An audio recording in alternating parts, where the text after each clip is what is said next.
the best academy. Hi everyone, welcome to Harish academy. ఈరోజు current అఫైర్స్లో భాగంగా each and every టాపిక్ని మనము డీటెయిల్గా డిస్కస్ చేసుకుందాం. ఇవాళ మన ఫస్ట్ టాపిక్ పాలిటిక్స్ సంబంధించిన topic. 15th vice president of ఇండియాగా ఎన్డీఏ కూటమికి చెందిన అభ్యర్థి సిపి రాధాకృష్ణన్ గారు ఎన్నికయ్యారు. మనం ఆల్రెడీ వైస్ ప్రెసిడెంట్ ఎలక్షన్కి సంబంధించి వేరియస్ ఇష్యూస్ డిస్కస్ చేసుకున్నాం. ఫార్మర్ వైస్ ప్రెసిడెంట్ మాజీ ఉపరాష్ట్రపతి జగదీప్ ధంగర్ గారు రాజీనామా చేసినప్పటి నుంచి అసలు వైస్ ప్రెసిడెంట్ ఏ ఆర్టికల్ కిందకు వస్తారు, అలానే వైస్ ప్రెసిడెంట్ ఎలక్షన్కి సంబంధించిన ఆర్టికల్ ఏది ఉంది, భారతదేశంలో మొట్టమొదటి వైస్ ప్రెసిడెంట్గా పనిచేసిన వ్యక్తి ఎవరు అని చెప్పేసి ఇటువంటి విషయాలన్నీ కూడా డీటెయిల్గా డిస్కస్ చేసుకున్నాం. బట్ ఈ కాంటెక్స్ట్లో again you need to know the vice president election process. ఈ ఉపరాష్ట్రపతి ఎన్నిక ఏ విధంగా జరుగుతుంది, ఏ విధంగా ఎన్నుకోబడతారు, అటువంటి కొన్ని విషయాలు తెలుసుకోవాలి. ఇప్పుడు ఫస్ట్ ఫ్యాక్చువల్ ఓరియంటేషన్లో చూస్తే 15వ ఉపరాష్ట్రపతిగా ఎన్డీఏ కూటమి నేషనల్ డెమోక్రటిక్ అలయన్స్ నిలబెట్టిన పర్సన్, ఈయన తమిళనాడుకు చెందిన వ్యక్తి సిపి రాధాకృష్ణన్ గారు ఎన్నికయ్యారు, సెలెక్ట్ అయ్యారు. బట్ ఇక్కడ ఎన్ని ఓట్ల తేడాతో గెలుపొందారో ఫస్ట్ తెలుసుకోవాలి. ఇక అంతకంటే ముందు ఇండియా కూటమికి తరపున, ఇండియా బ్లాక్ తరపున మాజీ supreme court judge, former supreme court judge justice Sudarshan Reddy గారు నిలబడ్డారు. ఇక ఓవరాల్గా ఓట్స్, టోటల్ ఓట్స్ పోలైనవి, మొత్తం పోలైన ఓట్లు 767. ఫస్ట్ వైస్ ప్రెసిడెంట్ ఎన్నిక ఏ విధంగా జరుగుతుందో తెలుసుకోవాలి. దీనికంటే ముందు ఇక ఇండియన్ కాన్స్టిట్యూషన్లో ఆర్టికల్ 63 ఏమని చెప్తుంది? వైస్ ప్రెసిడెంట్ ఆఫ్ ఇండియా, భారతదేశానికి వైస్ ప్రెసిడెంట్ ఉంటారు. ఈ వైస్ ప్రెసిడెంట్ ఆఫీస్ ఎలా రూపొందించారు ఇండియాలో అంటే, అమెరికన్ వైస్ ప్రెసిడెంట్ ఆఫీస్ ఎలా ఉంటుందో, అమెరికాలో వైస్ ప్రెసిడెంట్ ఆఫీస్ ఎలా ఉంటుందో ఆ తరహాలోనే ఇండియాలో వైస్ ప్రెసిడెంట్ పోస్ట్ని క్రియేట్ చేయడం జరిగింది. యూనియన్ ఎగ్జిక్యూటివ్లో భాగమైన భారత కాన్స్టిట్యూషన్లో, ఇండియన్ కాన్స్టిట్యూషన్లో యూనియన్ ఎగ్జిక్యూటివ్ ఉంటుంది. ఆ union executive part 5 deals with union executive. అందులో వైస్ ప్రెసిడెంట్ భాగము. యూనియన్ ఎగ్జిక్యూటివ్లో president, vice president, prime minister, council of ministers, ఇక అటార్నీ జనరల్ వీళ్ళు యూనియన్ ఎగ్జిక్యూటివ్లో భాగము.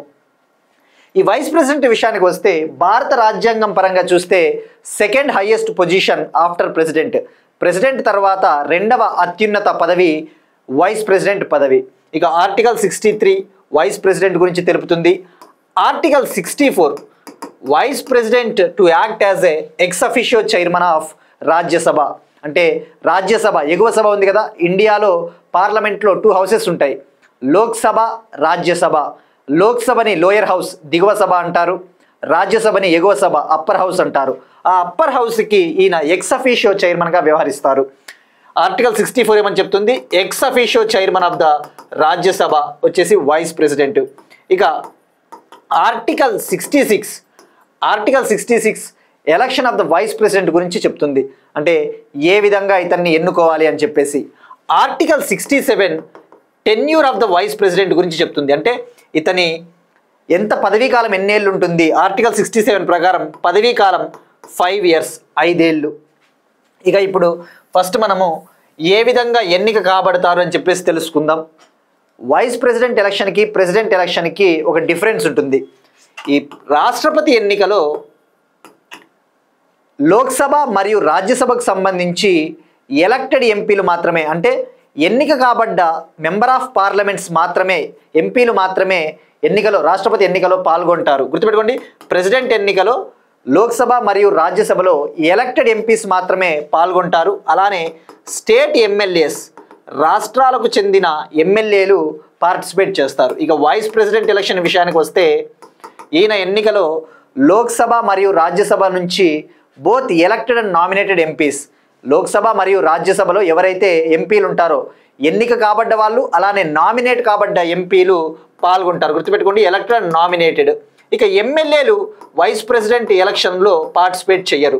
ఎమ్మెల్యేలు వైస్ ప్రెసిడెంట్ ఎలక్షన్లో పార్టిసిపేట్ చేయరు, ప్రెసిడెంట్ ఎలక్షన్లో పార్టిసిపేట్ చేస్తారన్న విషయం గుర్తుపెట్టుకోండి.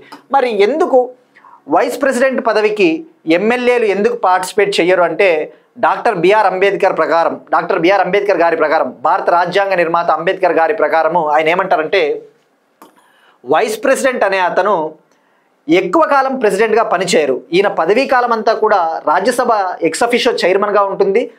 ఈయన మహా అయితే ప్రెసిడెంట్గా అవకాశం వస్తే మ్యాక్సిమం 6 months 6 నెలలు మాత్రమే రాష్ట్రపతిగా పనిచేస్తారు మ్యాక్సిమం. ఎందుకంటే ఒక రాష్ట్రపతి ఒక పదవి నుంచి దిగిపోయినా, లేదంటే ఒకవేళ అతను రిజైన్ చేసినా, మరణించినా, కొన్ని కారణాల చేత రాష్ట్రపతి పదవి నుంచి దిగిపోతే రాజ్యాంగంలో చెప్తారు within 6 months president elections to be held. ఆ ప్రెసిడెంట్ పదవి ఖాళీ అయిన తర్వాత 6 నెలల్లోపు ఎన్నిక నిర్వహించాలి రాష్ట్రపతి పదవికి అని చెప్పేసి చెప్తారు. సో ఈ కాంటెక్స్ట్లో మహా అయితే వైస్ ప్రెసిడెంట్ 6 monthsకి మించి ప్రెసిడెంట్గా యాక్ట్ చెయ్యరు. అందులోనూ ఇక ప్రెసిడెంట్ అయితే హెడ్ ఆఫ్ ద స్టేట్, అంటే రాష్ట్రాలకు అధిపతి మాదిరి కదా.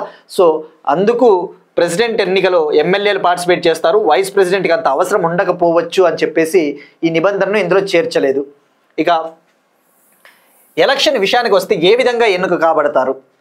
System of proportional representation by single transferable vote అని ఉంటుంది. అంటే రహస్య బ్యాలెట్ ద్వారా, సీక్రెట్ బ్యాలెట్ ద్వారా system of proportional representation by single transferable vote, అంటే ఓటు ద్వారా, బదిలీ ఓటు ద్వారా ఎన్నిక కాబడతారు. ఇక్కడ ఒక సీక్రెట్ బ్యాలెట్, రహస్య బ్యాలెట్. ఇంకొకటి ఎలక్టోరల్ కాలేజ్. ఇప్పుడు వైస్ ప్రెసిడెంట్ ఎన్నికలో ఎవరైతే ఓటింగ్లో పాల్గొంటారో ఆ ఎంపీలకు విప్ జారీ చేసే అధికారము పార్టీలకు ఉండదు. జనరల్గా అయితే పార్టీలు విప్ జారీ చేస్తాయి, నువ్వు ఈరోజు తప్పకుండా సభకు రావాలి, వీళ్లకు నువ్వు ఓటు వేయాలి అని చెప్పేసి విప్ జారీ చేస్తారు. కానీ వైస్ ప్రెసిడెంట్ ఎలక్షన్లో విప్ చెల్లదు. అంటే దాని అర్థం ఏంటి?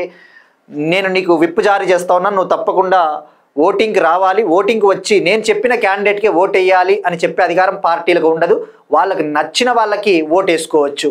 అంటే విప్ అధికారము పార్టీలకు ఉండదు వైస్ ప్రెసిడెంట్ ఎలక్షన్లో. ఆ విషయం గుర్తుపెట్టుకోండి. ఇక వైస్ ప్రెసిడెంట్ ఎలక్షన్కి సంబంధించి ఏవైనా డిస్ప్యూట్స్, వివాదాలు కనుక తలెత్తితే ఆ వివాదాలను పరిష్కరించే అధికారము, if there is any dispute arise out of the election of vice president, supreme court will solve those disputes. అంటే సుప్రీం కోర్టే ఆ వివాదాలను పరిష్కరిస్తుంది వైస్ ప్రెసిడెంట్ ఎలక్షన్కి సంబంధించి. అంటే ఫర్ ఎగ్జాంపుల్ ఇప్పుడు ఒక 1000 మంది ఉన్నారనుకోండి, 1000 మంది ఎంపీలు ఓటు వేయాలి, అందులో 900 మందే ఓటు వేశారనుకోండి, ఇంకా మిగతా 100 మంది ఓటు వేయలేదు కదా, అంటే అందరూ పార్టిసిపేట్ చేయలేదు వైస్ ప్రెసిడెంట్ ఎన్నికలో. సో నేను ఇప్పుడు సుప్రీంకోర్టుకు వెళ్తాను, సుప్రీంకోర్టుకు వెళ్ళి అందరూ ఓటింగ్ వేయలేదు కాబట్టి ఈ ఉపరాష్ట్రపతి ఎన్నిక చెల్లదు అని చెప్పడానికి లేదు. ఆ కండిషన్ గుర్తుపెట్టుకోండి. ఇక వైస్ ప్రెసిడెంట్ ఎన్నిక విషయానికి వస్తే ఫార్ములా ఉంటుంది. ఏ విధంగా ఎన్నిక కాబడతారు అంటే ఇక్కడ మనం చూస్తే ఓవరాల్గా 767 ఓట్స్ పోల్ అయ్యాయి. ఇందులో 15 ఓట్లు చెల్లలేదట, 15 ఓట్స్ చెల్లలేదు. అంటే 752 ఓట్స్ మాత్రమే చెల్లినాయి. Only valid votes are 752. ఇక ఈ ఓటింగ్లో, వైస్ ప్రెసిడెంట్ ఓటింగ్లో నిన్న బారాసా, భారత రాష్ట్ర సమితి, బీఆర్ఎస్ పార్టీ కావచ్చు, బిజు జనతాదళ్ పార్టీ, శిరోమణి అకాలీదళ్ పార్టీ నుంచి, అలానే ఒక స్వతంత్ర ఎంపీ, ఒక ఇండిపెండెంట్ ఎంపీ ఇతని ఎలక్షన్లో పార్టిసిపేట్ చేయలేదు. సో ఓవరాల్గా ఓట్స్ 767 ఓట్స్ పోల్ అయినాయి. అందులో 15 ఓట్లు ఇన్వాలిడ్, అంటే 752 ఓట్స్ మాత్రమే చెల్లినాయి. ఇక సిపి రాధాకృష్ణన్ గారికి 452 ఓట్స్ వచ్చాయి, సుదర్శన్ రెడ్డి గారికి 300 ఓట్స్ వచ్చాయి. మరి మెజారిటీ ఎంత కావాలి గెలుపొందడానికి అంటే ఈయన 152 ఓట్స్ తేడాతో గెలుపొందాడు. ఒక ఫార్ములా ఉంటుంది. వైస్ ప్రెసిడెంట్ ఎన్నిక జరిగినప్పుడు విజేతను నిర్ణయించడానికి ఒక ఫార్ములా ఉంటుంది. Total votes fold by number of posts. అంటే నంబర్ ఆఫ్ పోస్టులు అంటే ఎన్ని పోస్టులు ఉన్నాయి, ఒక పోస్టే కదా, +1, అంతకంటే ఒక ఓటు ఎక్కువ రావాలా. దీనికంటే ఈ ఫార్ములా ద్వారా వచ్చిన ఓట్ల కంటే ఒక ఓటు ఎక్కువ వస్తే వైస్ ప్రెసిడెంట్ క్యాండిడేట్గా ఒక అతను గెలిచినట్టు. ఇక్కడ టోటల్ ఓట్స్ ఎన్ని పోల్ అయ్యాయి? 767లో 15 చెల్లలేదు కాబట్టి 752, 752 divided by number of posts ఎన్ని ఉన్నాయి, ఒక పదవే ఉంది, ఒక పోస్టే, వైస్ ప్రెసిడెంట్ పోస్ట్ ఒకటి ఉంది, +1 అంటే మీరు అబ్జర్వ్ చేస్తే 752/2 +1 ఎంత వస్తుంది? 2 3 = 6, 2 7 = 14, 2 6 = 12 +1 అంటే 377 ఓట్స్, 376 +1 377 ఓట్స్ వస్తే క్యాండిడేట్ గెలుపొందినట్టు. అంతకంటే ఎక్కువ ఓట్లు వచ్చాయి రాధాకృష్ణన్ గారికి. సో సిపి రాధాకృష్ణన్ గారు గెలుపొందడం జరిగింది. సో ఇక ఇక్కడ గుర్తుపెట్టుకోవాల్సింది, ఈయన తమిళనాడుకు చెందిన వ్యక్తి అన్న విషయం గుర్తుపెట్టుకోండి. 15th vice president. ఇక భారతదేశానికి ఫస్ట్ వైస్ ప్రెసిడెంట్గా సర్వేపల్లి రాధాకృష్ణన్ గారు చేశారు. ఆ విషయం మనం ఆల్రెడీ తెలుసుకున్నాము. So this is about vice president election. Next one state specific current affairs, Telangana current affair, but ఇది మొత్తం ఓవరాల్గా ఇండియా వైజ్ తీసుకుంటే ఇండియాలో ఏ విధంగా బర్త్ రేట్ ఉంది, ఏ విధంగా డెత్ రేట్ ఉంది, ఏ విధంగా ఇన్ఫాంట్ మోర్టాలిటీ రేట్ ఉందని చెప్పేసి మినిస్ట్రీ ఆఫ్ హోమ్ అఫైర్స్ కింద ఉండే, హోం మంత్రిత్వ శాఖ కింద ఉండే registrar general of India sample registration system పేరిట ఒక డెమోగ్రఫిక్ సర్వేను నిర్వహిస్తుంది. Sample registration system survey. ఈ సర్వే ఏం చెప్తుంది అంటే, ఈ సర్వేలో various indicators, for example birth rate, ఇండియాలో బర్త్ రేట్, జనన రేటు ఎలా ఉంది, డెత్ రేటు, మరణ రేటు ఎలా ఉంది, ఇన్ఫాంట్ మోర్టాలిటీ రేటు అంటే శిశు మరణాలు ఏ స్థాయిలో ఉన్నాయి, maternal mortality rate, total fertility rate, మొత్తం సంతాన ఉత్పత్తి రేటు ఎలా ఉంది అని చెప్పేసి అటువంటివి ఉంటాయన్నమాట. సో ఈ కాంటెక్స్ట్లో 2023లో ఏ విధంగా ఇన్ఫాంట్ మోర్టాలిటీ రేటు ఇండియాలో ఉంది, అలానే తెలంగాణలో ఏ విధంగా ఉంది అని చెప్పేసి ఒక ఆర్టికల్ ఇవాళ హిందూలో రావడం జరిగింది. సో ఫస్ట్ మనము ఇన్ఫాంట్ మోర్టాలిటీ రేట్ అంటే ఐడియా ఉండాలి. What is mean by infant mortality rate? శిశు మరణాల రేటు. ఒక 1000 మంది లైవ్ బర్త్స్లో అంటే 1000 మంది పుడతా ఉన్నారు అనుకుంటే, 1000 మంది పిల్లలు పుడతా ఉన్నారు అనుకుంటే, అందులో ఎంతమంది ఒక సంవత్సరం వయసులోపు ఉన్న పిల్లలు మరణిస్తూ ఉన్నారో ఆ రేటునే ఇన్ఫాంట్ మోర్టాలిటీ రేట్ అంటారు. The rate of deaths per 1000 live births, the rate of births of children who are aged below 1 year per 1000 live births. ఇది ఇన్ఫాంట్ మోర్టాలిటీ రేట్. సో గుర్తుపెట్టుకోవాల్సింది, ఇది 1000 లైవ్ బర్త్స్కి క్యాల్కులేట్ చేస్తారు. అంటే ప్రతి 1000 మంది పుడతా ఉంటారు కదా, ఆ 1000 మంది జననాలకి ఎంతమంది సంవత్సరంలోపు ఉన్న పిల్లలు మరణిస్తూ ఉన్నారో అదే ఇన్ఫాంట్ మోర్టాలిటీ రేటు. ఇక తెలంగాణ గత 10 ఏళ్లలో ఇన్ఫాంట్ మోర్టాలిటీ రేట్ను తగ్గించడంలో చాలా సక్సెస్ అయిందని చెప్పేసి ఈ సర్వే చెప్తా ఉంది. 2014లో ప్రతి 1000 మంది జననాలకు గాను ప్రతి 1000 జననాలకు గాను 35 డెత్స్ ఉన్నాయట. 2014లో ప్రతి 1000 జననాలకి 35 ఇన్ఫాంట్ మోర్టాలిటీ రేట్ ఉన్నింది. అంటే శిశు మరణాలు 35 ఉన్నాయి. 2023కి 18కి వచ్చింది. అంటే ప్రతి 1000 జననాలకి 18 మంది పిల్లలు మరణిస్తూ ఉన్నారు, శిశువులు మరణిస్తూ ఉన్నారు. ఇక ఇండియా యావరేజ్ తీసుకుంటే, ఓవరాల్గా నేషన్స్ యావరేజ్ 2023లో భారతదేశంలో సగటున ఎంతమంది శిశువులు మరణిస్తూ ఉన్నారు అంటే 25. ఇది గుర్తుపెట్టుకోండి, 2023 నాటికి, 2023లో. ఇక కేరళలో లోయెస్ట్ ఇన్ఫాంట్ మోర్టాలిటీ రేట్ ఉందట. అత్యల్ప ఇన్ఫాంట్ మోర్టాలిటీ రేటు కేరళలో 5.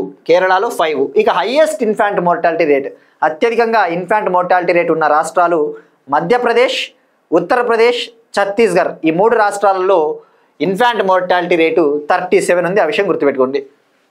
ఇక birth rate, Telangana birth rate తీసుకుంటే, అంటే ఏ విధంగా ఎంతమంది జననిస్తూ ఉన్నారు, జనన రేటు తీసుకుంటే 2023లో ప్రతి 1000 మంది జనాభాకు 15.8 పర్సన్స్ తెలంగాణలో జన్మిస్తూ ఉన్నారట 2023లో. ఇక నేషన్స్ యావరేజ్, జాతీయ సగటు ఎంత ఉంది అంటే ప్రతి 1000 మంది ప్రజలకు గాను 18.4 ఉంది బర్త్ రేటు. ఇక డెత్ రేటు తీసుకుంటే, మరణాల రేటు తెలంగాణ 2023లో ప్రతి 1000 మంది పాపులేషన్కి గాను 6.3. ఇక నేషన్స్ యావరేజ్, జాతీయ సగటు తీసుకుంటే ప్రతి 1000 మందికి గాను 6.4 మెంబర్స్ మరణించారు 2023లో. సో ఇక్కడ గుర్తుపెట్టుకోవాల్సింది, శాంపుల్ రిజిస్ట్రేషన్ సిస్టమ్ ఎవరు రిలీజ్ చేస్తారు అంటే registrar general of India, home మంత్రిత్వ శాఖ కింద ఉండే ఒక విభాగము. Next one again national income, ముఖ్యంగా పర్ క్యాపిటా ఇన్కమ్. ఇండియాలో పర్ క్యాపిటా ఇన్కమ్, తలసరి ఆదాయం పరంగా ఏ రాష్ట్రం టాప్లో ఉంది అని చెప్పేసి ఒక ఫైండింగ్. ఈ పర్ క్యాపిటా ఇన్కమ్ విషయంలో, ఈ తలసరి ఆదాయం విషయంలో తెలంగాణ కర్ణాటక, హర్యానాని దాటేసి ఫస్ట్ ప్లేస్లో నిలిచింది పర్ క్యాపిటా ఇన్కమ్. ఇక్కడ పర్ క్యాపిటా ఇన్కమ్ అంటే ఇది ఒక నేషనల్ డెవలప్మెంట్ ఇండికేటర్ అని చెప్పవచ్చు. అంటే జనరల్గా భారతదేశ వృద్ధి ఏ విధంగా ఉంది అని తెలుసుకోవడానికి జీడిపి ఎక్కువగా యూజ్ చేస్తూ ఉంటారు. గ్రాస్ డొమెస్టిక్ ప్రోడక్ట్ అంటే ఏంటి? The total value of the final value of goods and services produced with in the country in a particular year. ఒక ఆర్థిక సంవత్సరంలో ఒక దేశంలో ఉత్పత్తి అయిన గూడ్స్ మరియు సేవలు, వస్తువులు మరియు సేవల మొత్తం విలువనే గ్రాస్ డొమెస్టిక్ ప్రోడక్ట్, స్థూల దేశీయ ఉత్పత్తిగా భావిస్తారు, పరిగణిస్తారు. మరి జీడిపి అనేది it doesn't reflect hour India's exact growth story. అంటే భారతదేశంలో మన జీవన ప్రమాణాలను ఎగ్జాక్ట్గా కొలవాలి అంటే జీడిపిని ప్రామాణికంగా తీసుకోరాదు. అంటే జీడిపి పెరిగినంత మాత్రాన మన జీవనాలు బాగుపడతా ఉన్నట్టు కాదు. దానికోసము ఒక ఇండికేటర్ ఉంటుంది, పర్ క్యాపిటల్ ఇన్కమ్, తలసరి ఆదాయము. ఇదేం చెప్తుంది అంటే average income earned by an individual over a particular year. ఒక పర్టికులర్ సంవత్సరంలో సరాసరి సగటున ఎంత ఆదాయాన్ని సంపాదిస్తూ ఉన్నాడో ఒక వ్యక్తి, దాన్నే తలసరి ఆదాయంగా పరిగణిస్తారు, పర్ క్యాపిటల్ ఇన్కమ్. మరి పర్ క్యాపిటల్ ఇన్కమ్ ఎలా క్యాలిక్యులేట్ చేస్తారు అంటే nations total income divided by it's total population. ఒక దేశ జాతీయ ఆదాయాన్ని మొత్తం జనాభాతో డివైడ్ చేస్తే వచ్చేదే per capital income. National income, total national income divided by total population of A country. ఇలా డివైడ్ చేస్తే వచ్చేదే పర్ క్యాపిటల్ ఇన్కమ్, తలసరి ఆదాయము. మరి ఇప్పుడు ఈ తలసరి ఆదాయం విషయంలో తెలంగాణ టాప్లో ఉందట. తెలంగాణలో సగటున 2024-25 ఫినాన్షియల్ ఇయర్లో 2024-25 ఆర్థిక సంవత్సరంలో ఒక person on an average 3.87 lakh సంపాదిస్తూ ఉన్నాడట సంవత్సరానికి. He's earning about 3.87 lakh in a particular year. ఒక సంవత్సరంలో 3.87 లక్షలు సంపాదిస్తూ ఉన్నాడు. ఇక సెకండ్ ప్లేస్లో కర్ణాటక ఉంది. కర్ణాటక 3.8 lakh. హర్యానా థర్డ్ ప్లేస్లో ఉంది. హర్యానాలో 3.5 lakh ఉంది పర్ క్యాపిటల్ ఇన్కమ్. ఈ విషయాల్ని Telangana deputy chief minister Mallu Bhatti Vikramarka గారు బ్యాంకర్స్ కమిటీ సమావేశం జరిగింది. ఆ బ్యాంకర్స్ కమిటీ సమావేశంలో ఈ వివరాలను వెల్లడించడం జరిగింది. Next one again state specific current affairs, Telangana current affairs. Telangana state road transport corporation Yatradhanam అనే ఒక ప్రోగ్రామ్ని లాంచ్ చేసింది. యాత్రాధనం అనే ఒక ప్రోగ్రామ్ని లాంచ్ చేసింది. ఈ ప్రోగ్రాం ముఖ్య ఉద్దేశము తెలంగాణలో ముఖ్యంగా ఎవరైతే అనాథలు, ఆర్ఫన్స్, ఎల్డర్ పీపుల్ అంటే తల్లిదండ్రుల్ని వృద్ధాశ్రమాల్లో ఉంచుతూ ఉంటారు కదా, అటువంటి ఎల్డర్ పీపుల్ని అలానే డిఫరెంట్లీ ఏబుల్డ్ పీపుల్ని, ఐ మీన్ హ్యాండిక్యాప్డ్, అటువంటి విజువల్లీ ఇంపేర్డ్ పర్సన్స్ని వాళ్ళని పిలిగ్రిమేజ్ సైట్స్కి అంటే పుణ్యక్షేత్రాలకు మరియు టూరిస్ట్ సైట్స్కి, ఈ పర్యాటక ప్రాంతాలకు తీసుకెళ్ళి వాళ్లకు మంచి అనుభవాల్ని అందించాలి అనే ఆలోచనతో Telangana state road transport corporation Yatradhanam అనే ఒక ప్రోగ్రామ్ని లాంచ్ చేసింది. ఈ యాత్రాధనం ప్రోగ్రామ్ ఎలా వర్క్ అవుతుందంటే ఈ ప్రోగ్రాంలో భాగంగా ఈ టీజీఎస్ఆర్టీసీ బస్సెస్ని అరేంజ్ చేస్తుంది. ఏసీ బస్సెస్, డీలక్స్, లగ్జరీ అటువంటి బస్సెస్ని అరేంజ్ చేస్తుంది. బట్ వాటికి అవసరమయ్యే ఖర్చుని కార్పొరేట్ సోషల్ రెస్పాన్సిబిలిటీ కింద కావచ్చు, లేదంటే విరాళాలు ఎవరైనా ఎన్ఆర్ఐస్ కావచ్చు, కార్పొరేట్ కంపెనీలు అటువంటి వాళ్ళు ఇచ్చే ఫండ్స్ ఆధారంగా ఆ బస్సెస్ని అరేంజ్ చేయడం జరుగుతుంది. So it depends upon the contributions, monetary contributions made by the different individuals or organisations అని చెప్పవచ్చు. సో ఒక చాలా మంచి ఇనిషియేటివ్, చాలా మంచి ప్రోగ్రామ్ తెలంగాణ గవర్నమెంట్ నుంచి అని చెప్పవచ్చు Yatradhanam. Next one operation Amanat. ఇది రైల్వే ప్రొటెక్షన్ ఫోర్స్ లాంచ్ చేసిన ఒక operation.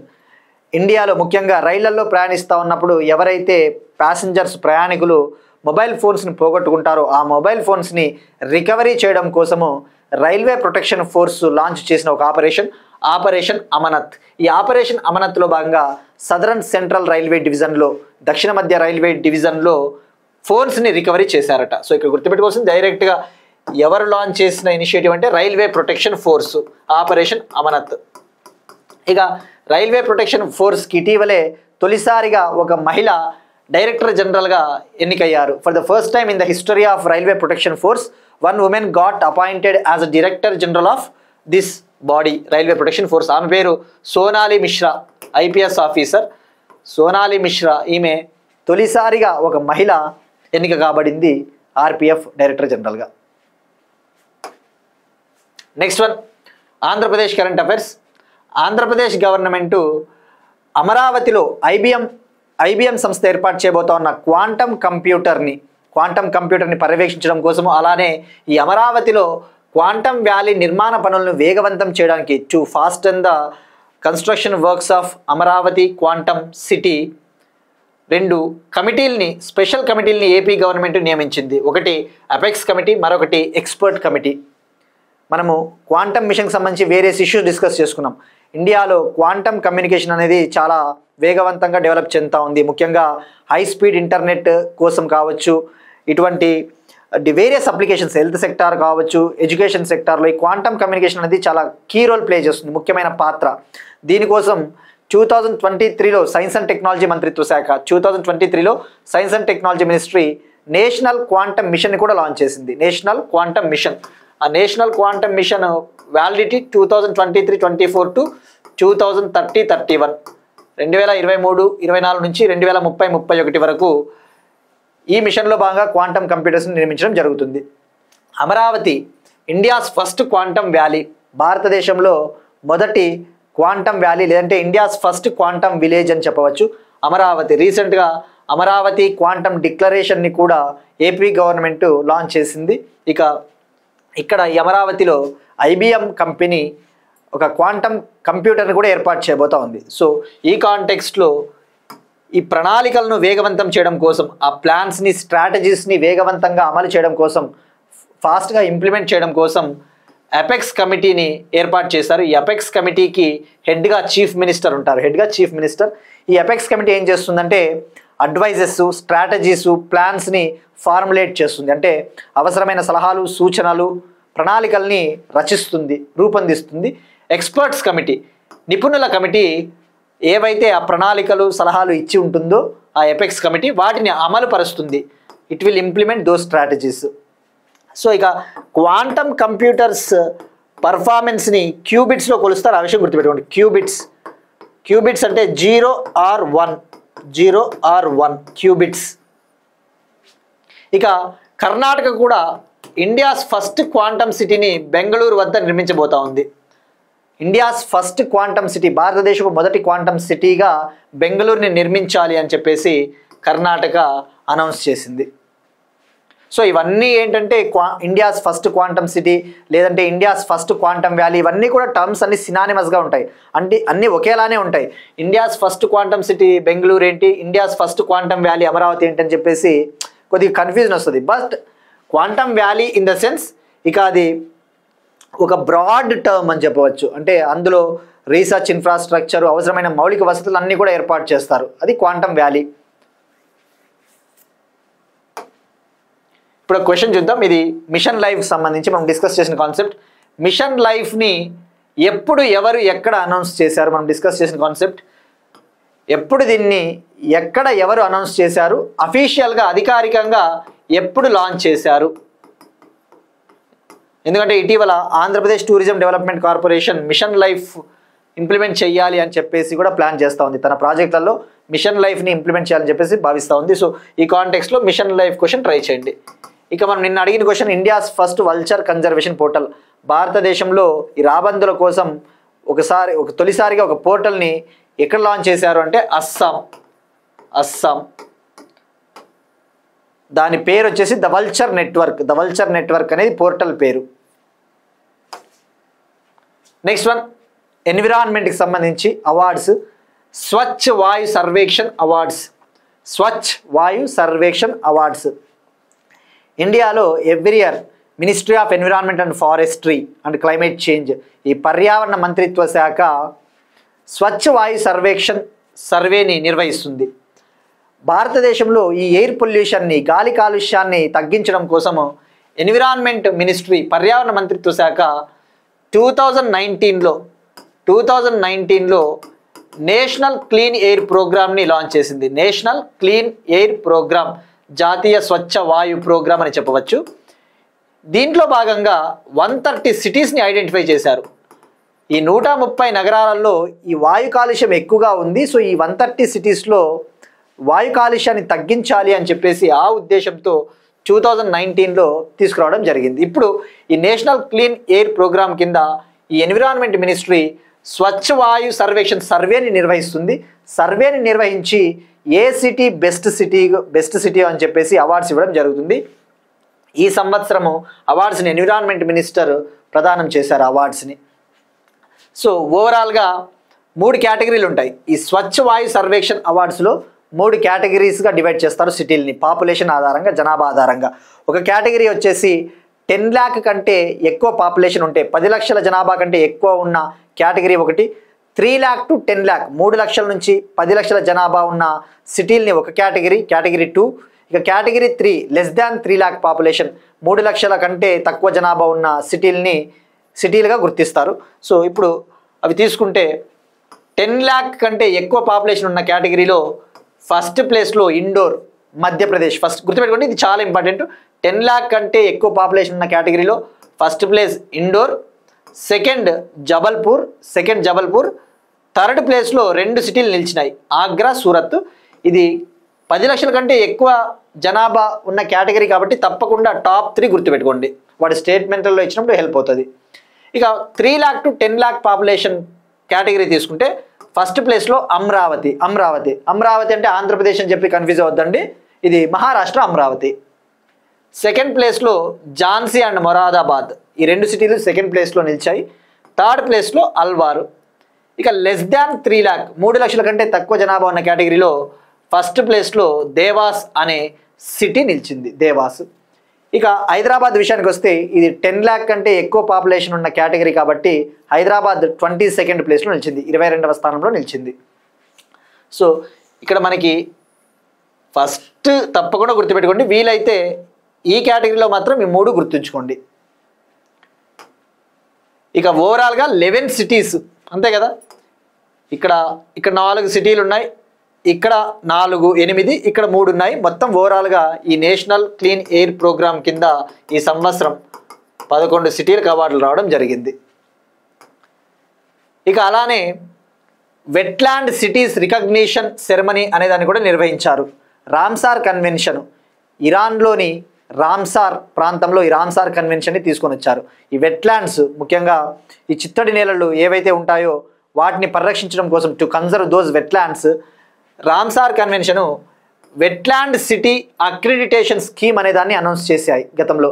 Wetland city accreditation scheme అంటే ఏంటి, భారతదేశంలో కావచ్చు ఓవరాల్గా ప్రపంచవ్యాప్తంగా టాప్ వెట్లాండ్స్ని ఆ నెట్వర్క్లోకి జాయిన్ చేస్తారు. ఇక ఇండియా నుంచి ఇండోరు, ఉదయ్పూరు వెట్లాండ్ సిటీస్గా రికగ్నైజ్ చేశారు.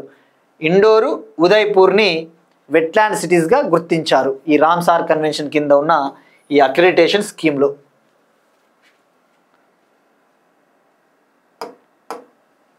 నెక్స్ట్ వన్, భారతదేశపు అతిపెద్ద Tata electric vehicle charging mega charger hub. India's largest Tata electric vehicle mega charger hub, దీన్ని ముంబైలో లాంచ్ చేశారు టాటా సంస్థ. ఎలక్ట్రిక్ వెహికల్స్కి ఛార్జింగ్ ఫెసిలిటీస్ని, ఛార్జింగ్ సదుపాయాలను అందించడం కోసము ఒక ఛార్జింగ్ స్టేషను, ఇది టాటా కంపెనీకి చెందిన ఎలక్ట్రిక్ వెహికల్ ఛార్జింగ్ హబ్. దీన్ని మహారాష్ట్రలోని ముంబైలో ఉన్న Chhatrapati Shivaji Maharaj international airport terminal 2 వద్ద దీన్ని ఏర్పాటు చేశారు. ఈ ఛార్జింగ్ స్టేషన్ ద్వారా సైమల్టేనియస్గా ఏకకాలంలో 16 ఎలక్ట్రిక్ వెహికల్స్కి ఛార్జింగ్ చేయవచ్చట. ఇక దీన్ని లాంచ్ చేసింది Tata power and Tata passenger electric mobility limited. Tata power and Tata passenger electric mobility limited సంస్థలు కలిపి దీన్ని జాయింట్గా లాంచ్ చేశాయి. దీన్ని ఎస్టర్డే లాంచ్ చేయడం జరిగింది. నిన్న September 9th world electric vehicle day. September 9th world electric vehicle day అంటే అంతర్జాతీయ ఎలక్ట్రిక్ వాహనాల దినోత్సవం. ఈ ప్రపంచవ్యాప్తంగా ప్రజల్లో ఎలక్ట్రిక్ వెహికల్స్ వినియోగాన్ని పెంచాలి అని చెప్పేసి అవగాహన తీసుకురావడం కోసం September 9th ఎవ్రీ ఇయర్ మనం వరల్డ్ ఎలక్ట్రిక్ వెహికల్ డేగా సెలబ్రేట్ చేసుకుంటాం.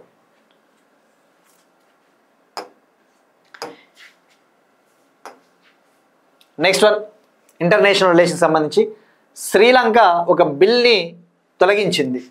శ్రీలంకలో ఎక్స్ ప్రెసిడెంట్స్ అంటే మాజీ అధ్యక్షులు ఎవరైతే ఉంటారో, మాజీ అధ్యక్షులు కావచ్చు, వాళ్ళ భార్యలు, ముఖ్యంగా మాజీ అధ్యక్షులు మరణించిన తర్వాత వాళ్ళ వైఫ్స్కి జనరల్గా కొన్ని ప్రివిలేజెస్ ఉంటాయి. అంటే ప్రివిలేజెస్ అంటే వాళ్ళకి ప్రభుత్వాలే ఇల్లు కట్టించి ఇవ్వడము, అటువంటి కొన్ని స్పెషల్ ప్రివిలేజెస్, ప్రత్యేక సదుపాయాలను కల్పించే ఒక బిల్లుని శ్రీలంక సుప్రీంకోర్టు యాక్సెప్ట్ చేసింది. అంటే ఇప్పుడు 1986లో ఒక చట్టం ఉన్నది శ్రీలంకలో, ప్రెసిడెంట్స్ ఎంటైటిల్మెంట్స్ యాక్ట్ అని చెప్పేసి. ప్రెసిడెంట్స్ ఎంటైటిల్మెంట్స్ యాక్ట్ 1986 అనేది ఒకటి ఉన్నింది. ఆ చట్టం కింద శ్రీలంకలో మాజీ అధ్యక్షులు కావచ్చు, ఒకవేళ ఆ మాజీ అధ్యక్షులు మరణించిన తర్వాత వాళ్ళ భార్యలకు ఇచ్చే ఇటువంటి separate facilities like transport facilities కావచ్చు, రవాణా సదుపాయాలు, స్టేట్ ఫండెడ్ హౌసింగ్, ప్రభుత్వాలే ఇల్లు నిర్మించి ఇస్తాయి కదా, అటువంటి సదుపాయాలన్నీ కూడా తొలగించే బిల్లుకి ఆమోదం తెలిపింది. ఇక శ్రీలంక ప్రెసిడెంట్ అనరు కుమార దిశనాయకే గారు. ఇక శ్రీలంకలో ప్రస్తుతం ఉన్న రూలింగ్ పార్టీ అంటే కూటమి ప్రభుత్వం ఉంది అక్కడ, నేషనల్ పీపుల్స్ పవర్ పార్టీ. ఇక శ్రీలంక క్యాపిటల్ వచ్చేసి కొలంబో. నెక్స్ట్ వన్, ఇరాను మరియు ఇంటర్నేషనల్ అటామిక్ ఎనర్జీ ఏజెన్సీ ఒక ఒప్పందం పైన సంతకాలు చేశాయి. ఆ ఒప్పందం దేనికి సంబంధించినది అంటే ఇరాన్లో అణుపర్యవేక్షణకు సంబంధించిన ఒప్పందం. అంటే ఇరాన్లో ఏదైనా న్యూక్లియర్ ఇన్స్పెక్షన్ చేయాలి అంటే, ఇప్పుడు మనం చూస్తూ ఉన్నాం ఇరాన్లో కొన్ని న్యూక్లియర్ పవర్ ప్లాంట్స్ పైన ఇటీవల అమెరికా ఆపరేషన్ లాంచ్ చేసి అక్కడ ఉన్న కొన్ని న్యూక్లియర్ పవర్ ప్లాంట్స్ని డిస్ట్రాయ్ చేసింది. ఫోర్డో న్యూక్లియర్ పవర్ ప్లాంట్ అని చెప్పేసి, ఫోర్డో, ఇష్ఫహాన్ అని చెప్పేసి కొన్ని న్యూక్లియర్ ప్లాంట్స్ పైన America operation mid night hammer పేరిట అక్కడ లాంచ్ చేసింది. ఇరాను మరియు అమెరికా రెండు కలిసి లాంచ్ చేశాయి. బట్ అమెరికా లాంచ్ చేసిన ఆపరేషన్ అంటే ఆపరేషన్ మిడ్ నైట్ హ్యామర్. ఇప్పుడు ఇంటర్నేషనల్ అటామిక్ ఎనర్జీ ఏజెన్సీ ఇప్పుడు మళ్ళీ అక్కడ అణుపర్యవేక్షణ చేయబోతా ఉంది. ఏంది అణుపర్యవేక్షణ అంటే, ఇరాను ఎక్కువగా న్యూక్లియర్ కెపాసిటీని పెంచుకుంటూ పోతా ఉంది. ఈ న్యూక్లియర్ ఎన్రిచ్మెంట్, యురేనియంని ఎక్కువగా ఎన్రిచ్ చేసుకుంటూ పోతా ఉంది. తద్వారా న్యూక్లియర్ వెపన్స్ని తయారు చేసే ఆస్కారం ఉంది అని చెప్పేసి ఇరాన్ కావచ్చు, ఇజ్రాయెల్ కావచ్చు, అమెరికా ఎక్కువగా ఆంక్షలు విధిస్తూ ఉన్న సంగతి తెలిసిందే. సో ఈ కాంటెక్స్లో ఇంటర్నేషనల్ అటామిక్ ఎనర్జీ ఏజెన్సీ గురించి తెలుసుకోవాలి. దీని ముఖ్య ఉద్దేశము న్యూక్లియర్ ఎనర్జీని పీస్ఫుల్ పర్పసెస్ కోసం వాడాలి, శాంతియుత అవసరాల కోసం మాత్రమే న్యూక్లియర్ ఎనర్జీని యూజ్ చేయాలి అని చెప్పేసి IAEA చెప్తుంది. ఇది ఒక ఇంటర్ గవర్నమెంటల్ ఆర్గనైజేషన్ చెప్పవచ్చు. Intergovernmental organisation in the sense ఇందులో డిఫరెంట్ కంట్రీస్ అన్నీ కూడా భాగమై ఉంటాయి. ఇది 1957లో ఏర్పాటైంది. 1957లో దీని హెడ్ క్వార్టర్స్ వియన్నా ఆస్ట్రియాలో ఉంటుంది. దీన్నే atoms for piece and development అంటారు. ఇక అక్కడ వీళ్ళు మానిటరింగ్ చేసి వీళ్ళు ఏ స్థాయిలో అణు ఆయుధాలని ఉత్పత్తి చేస్తూ ఉన్నారు అని చెప్పేసి ఎప్పటికప్పుడు మానిటర్ చేస్తూ ఉంటుంది. నెక్స్ట్ వన్, ఆఫ్రికాలోనే అతిపెద్ద హైడ్రో ఎలక్ట్రిక్ డ్యామ్ను ఇథియోపియా నిర్మించింది.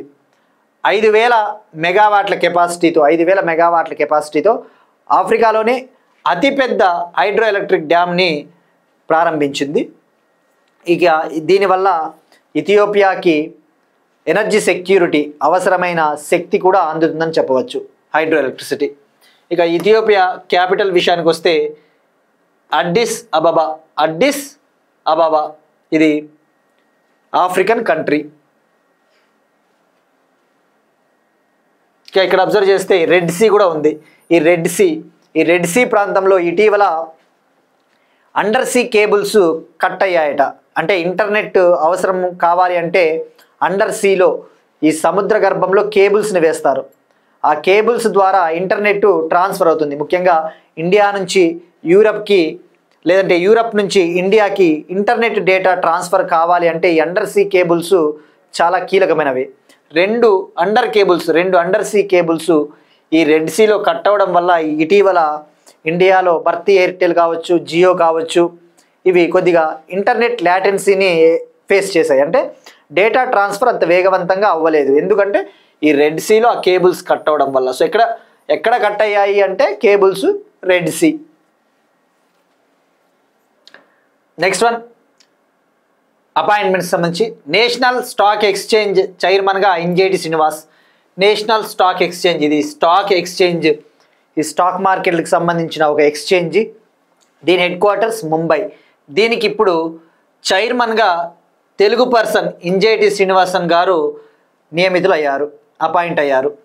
ఈయన ఇంటర్నేషనల్ ఫైనాన్షియల్ సర్వీసెస్ సెంటర్ అథారిటీకి చైర్మన్గా గతంలో పనిచేశారట. International financial services centre authority ఇది గుజరాత్లోని అహ్మదాబాద్లో ఉంటుంది. గిఫ్ట్ సిటీ, ముఖ్యంగా ఫైనాన్షియల్ సర్వీసెస్, ఈ ఫిన్టెక్ సెక్టార్ని అభివృద్ధి చేయడానికి ఉన్న ఒక body international financial services centre authority. దీనికి గతంలో చైర్మన్గా ఈయన పనిచేశారట. ఈయన 1983 బ్యాచ్కు చెందిన ఒడిషా క్యాడర్కి చెందిన ఐఏఎస్ ఆఫీసర్. సో డైరెక్ట్గా అపాయింట్మెంట్ ఇంజేటి శ్రీనివాస్. ఇవి ఇవాళ కరెంట్ అఫైర్స్. మనం ఒకసారి క్విక్గా రీక్యాప్ చూద్దాం. 15th వైస్ ప్రెసిడెంట్గా సిపి రాధాకృష్ణన్ గారు. తెలంగాణలో తగ్గిన infant mortality rate. Per capital ఇన్కంలో తెలంగాణ టాప్. యాత్రాధనం ఇనిషియేటివ్ను లాంచ్ చేసిన Telangana state road transport corporation. Operation Amanat railway protection force. Quantum valley నిర్మాణ పనులను పర్యవేక్షించడం కోసం 2 ప్రత్యేక కమిటీలను నియమించిన ఆంధ్రప్రదేశ్ ప్రభుత్వం. స్వచ్ఛ వాయు సర్వేక్షణ్ అవార్డ్స్. భారతదేశపు అతిపెద్ద Tata electric vehicle charging station Mumbai. Ex presidents మాజీ అధ్యక్షులకు ప్రత్యేక వసతులను కల్పించే బిల్లును రద్దు చేసిన Sri Lanka supreme court. International atomic energy ఏజెన్సీతో ఒప్పందం కుదుర్చుకున్న ఇరాన్. ఆఫ్రికాలోనే అతిపెద్ద హైడ్రో ఎలక్ట్రిక్ డ్యామ్ను ప్రారంభించిన ఇథియోపియా. నేషనల్ స్టాక్ ఎక్స్చేంజ్ చైర్మన్గా Injeti Srinivas. That's it. These are today's current affairs. We'll meet you again tomorrow and thank you everyone.